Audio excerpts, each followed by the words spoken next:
Hernia ছেলেদের ক্ষেত্রেও হয়ে থাকে, মেয়েদের ক্ষেত্রেও কিন্তু হয়ে থাকে, কিন্তু ছেলে এবং মেয়েদের মধ্যে যে হার্নিয়াটা হয় সেটার মধ্যে কোনো তফাৎ আছে কিনা? হ্যাঁ, ছেলেদের হার্নিয়াটা হচ্ছে গ্রয়ান যে হার্নিয়া বা ইঙ্গুইনাল যে হার্নিয়া, সেই হার্নিয়াটা ছেলেদের সবচেয়ে বেশি হয়।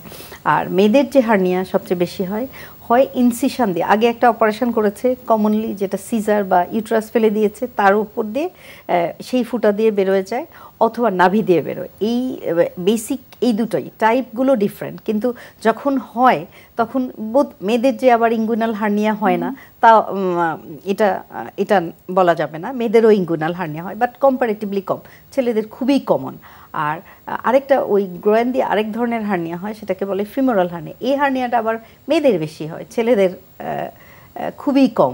এই টাইপের হার্নিয়া এদেরই বেশি হয়, আরেক গ্রুপের হয় না, এরকম বলা যাবে না। সবাই মানে ছেলে এবং মেয়ের উভয়ের ক্ষেত্রেই সব ধরনের হয়ে থাকে, বাট এক ধরনের এক গ্রুপে বেশি, আরেক ধরনের আরেক গ্রুপে কম। আচ্ছা, যখন কারোর হার্নিয়া হয়ে থাকে প্রাথমিকভাবে ছেলে বা মেয়েদের যাদেরই হোক না কেন, প্রাথমিক লক্ষণগুলো আসলে কি কি?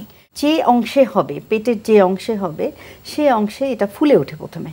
যে নর্মালি হয়তো দেখা যাচ্ছে যে কাশি দিচ্ছে তখন ফুলছে, বা পেটের মধ্যে যদি চাপ পড়ে জোরে প্রেশারটা বাড়ছে তখন ফুলে উঠছে, প্রাথমিক অবস্থায় এরকম হয়। আর পরবর্তীকালে এই ফোলাটা আর যায় না।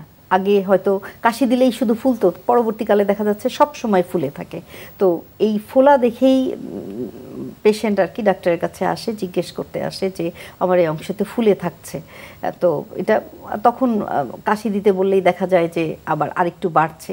এটা দেখেই বলা যায় যে মোটামুটি এটা ক্লিনিক্যালি বলা যায় যে এটা হার্নিয়া। আচ্ছা, হার্নিয়ার সাথে কি অন্যান্য কোনো রোগের কোনো যোগসূত্র রয়েছে কিনা? সরাসরি রোগের যোগসূত্রের কথা বলি তাহলে হচ্ছে যাদের হাঁপানি আছে, কাশি হয় অনেক, হ্যাঁ, দেখা যাচ্ছে যে তাদের হার্নিয়ার প্রবণতাটা বেড়ে যায়।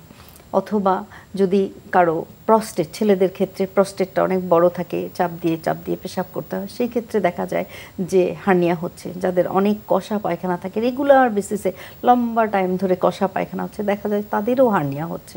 আর আরেকটা গ্রুপ আছে যে মানে কম্পারেটিভলি কম আনকমন আর কি, পেটের প্রেশার কোনো কারণে বেড়ে গেছে, সে পেটের মধ্যে পানি আসছে বা পেটের যে কোনো কারণে টিউমার হয়ে গেছে, বুঝতে পারেনি, পেটটা অনেক বড় হয়ে গেছে, অনেক চাপ দিয়ে পেশাব পায়খানা করতে হচ্ছে, সেই ক্ষেত্রেও অনেক সময় হার্নিয়া হয়ে থাকে।